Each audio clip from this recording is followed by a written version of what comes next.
बच्चों, हम अपनी पुस्तक कृतिका भाग 2 में संकलित पूरक पाठ माता का अंचल पढ़ेंगे। माता का अंचल का मतलब होता है माता की ममता, माता का लगाव बच्चे के प्रति। तो जो ये अंश है ये शिव पूजन सहाय, जो कि इस पाठ के लेखक हैं, उनके उपन्यास देहाती दुनिया से लिया गया है। सन 1926 में प्रकाशित देहाती दुनिया हिंदी का पहला आंचलिक उपन्यास माना जाता है।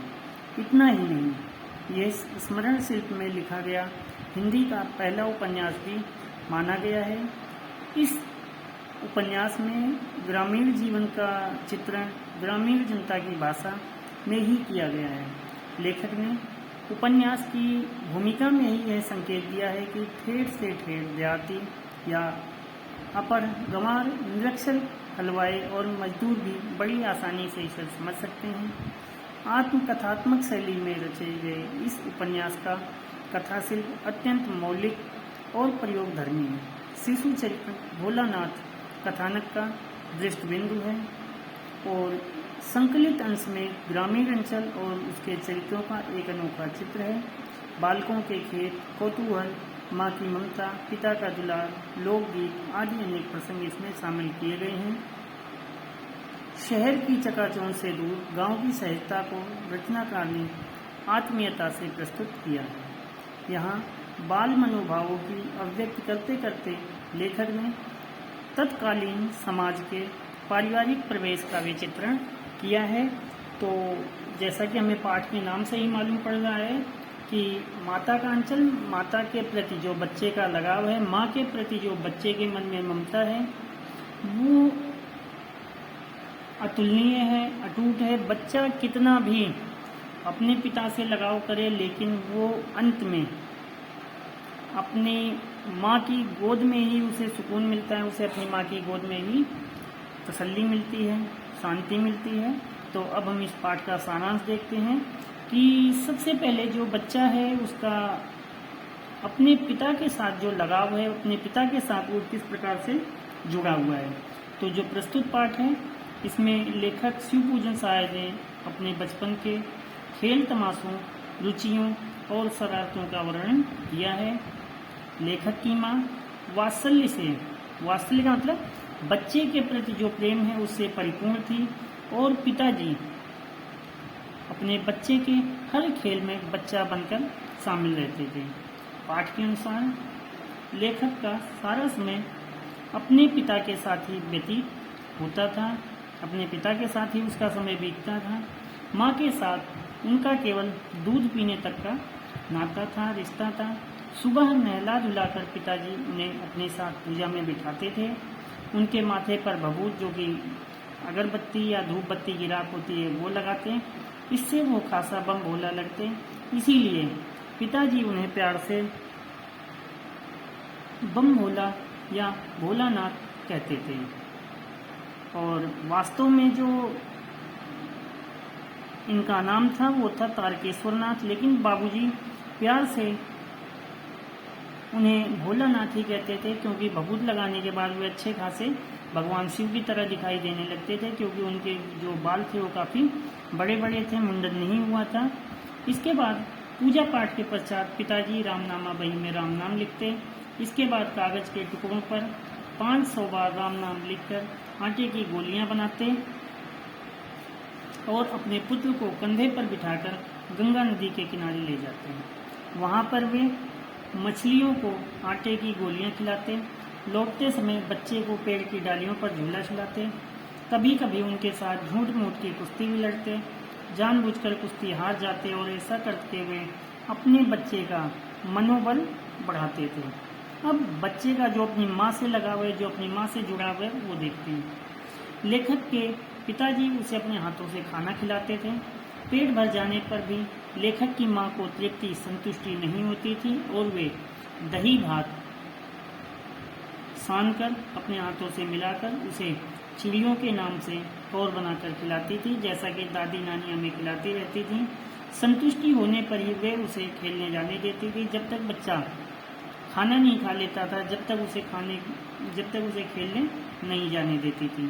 खेलते खेलते उसे घर के अंदर लाकर उसके सिर पर कड़वा तेल मतलब सरसों का तेल लगाकर उसकी चोटी बनाकर उस पर फूलदार कुर्ता पहना देती थी। इस बीच बालक रोता ही रहता था। फिर पिताजी उसे गोद में उठाकर जैसे ही बाहर लाते वह सिसकना भूलकर अपने मित्रों के साथ खेलने निकल जाता था। कि जो बच्चा है वो अपने मित्रों को पाकर वो पुरानी जो भी उसकी माँ ने जो भी हरकतें की, जो भी तेल लगाया, जो भी उसकी चुटिया की, वो सारी चीज़ें भूल जाता है और अपने यार दोस्तों में वो खेलने लग जाता है। फिर इसके बाद लेखक का जो भोलानाथ या तारकेश्वर नाथ का जो खेल है और उसमें पिताजी किस प्रकार शामिल होते थे उसको देखते हैं। भोलानाथ और उसके साथी घर में उपलब्ध वस्तुओं से ही खेल खेला करते थे। घर के बाहर का चबूतरा उनका खेल का मैदान बन जाता था। कागज़ का टेंट लगाते, मिट्टी के ढेलों के लड्डू बनाते, पत्तों की पूरी कचौरी, गीली मिट्टी के जलेबी बनाते, फूटे घड़े के बतासे और जस्ते के ठीकरों के पैसे बनाते हैं। पानी धूल आदि से जेवनार मतलब भोजन बनाते थे। बारात निकाली जाती थी, कनस्तर का तंबूरा बजता। कभी कभी खेती करने का भी नाटक किया जाता था। बीज बोते, फसल पकने पर उसे तोड़कर बेचने का नाटक करते। जैसे ही पिताजी इन सब खेलों में शामिल होते थे वैसे ही बच्चे शर्माकर भाग जाते थे।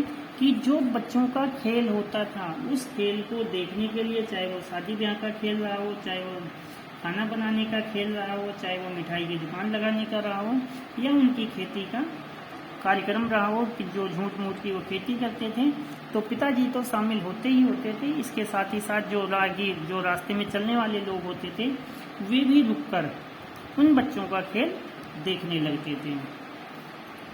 अब इसके बाद बात आती है बच्चों ने मूसन तिवारी को चिढ़ाया और अंत में बच्चा किस प्रकार से अपनी माँ के आंचल में जाकर छिप जाता है, हम उसकी बात करते हैं। मूसन तिवारी को चिढ़ाने पर, मूसन तिवारी जो भोलानाथ हैं या तारकेश्वर नाथ हैं, उनके गांव के ही थे, तो उन्हें चिढ़ाने पर गुरु जी ने सबको डांट पड़ती है। गुरु जी सबको डांटते हैं। रोते हुए भोलानाथ अपने पिताजी के साथ घर पर जा रहे होते हैं, पर इतने में अपने मित्रों को देखकर वो उनके साथ चले जाते हैं। इसके बाद खेतों में जाकर चिड़ियों को उड़ाते हैं और खुश होते हैं। तो वह चिड़ियों को खिलाते रहते हैं, चिड़ियों को बुलाते रहते हैं और क्या कहते हैं, राम जी की चिड़ई, राम जी का खेत, खा लो चिड़ई भर भर पेट। कि इस चीज़ को भी जो गांव के बाहर के लोग होते थे वो देखते थे कि किस प्रकार से बच्चे खेत का नुकसान चिड़ियों को बुला बुला कर करवाते हैं।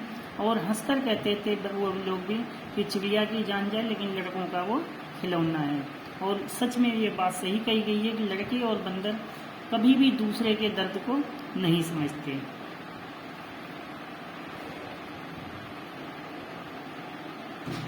एक टीले पर चूहों के बिल में पानी उलीचने लगते हैं कि बारिश होती है। बारिश के समय पर वो सारे के सारे, एक ऊंचा टीला था जहाँ पर एक बिल थी और उसी बिल में चूहों के रहने की जगह थी, तो वो उस बिल में पानी डालते हैं और खुश होते रहते हैं। इतने में ही एक बिल में से चूहे के स्थान पर सांप बाहर निकल कर आ जाता है।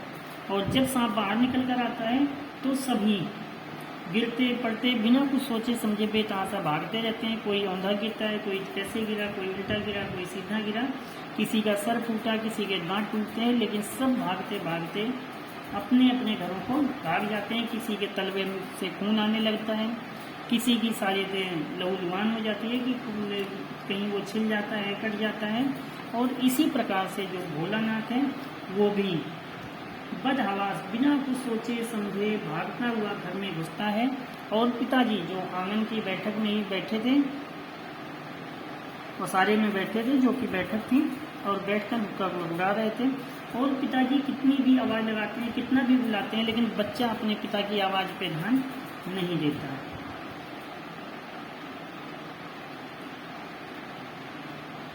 सीधे वो अपनी माँ की गोदी में जाकर उसके आंचल में छिप जाता है और बहुत पूछने पर उसके मुंह से भी बोल नहीं फूटते, केवल वो धीमे स्वर में सा सा कहता है कि उसकी वो इतना डर चुका था कि उसके मुंह से सांप शब्द भी नहीं निकल पा रहा था, और इसके बावजूद भी वो अपनी माँ के आंचल में, गोदी में अपने आप को छिपाता चला जा रहा था।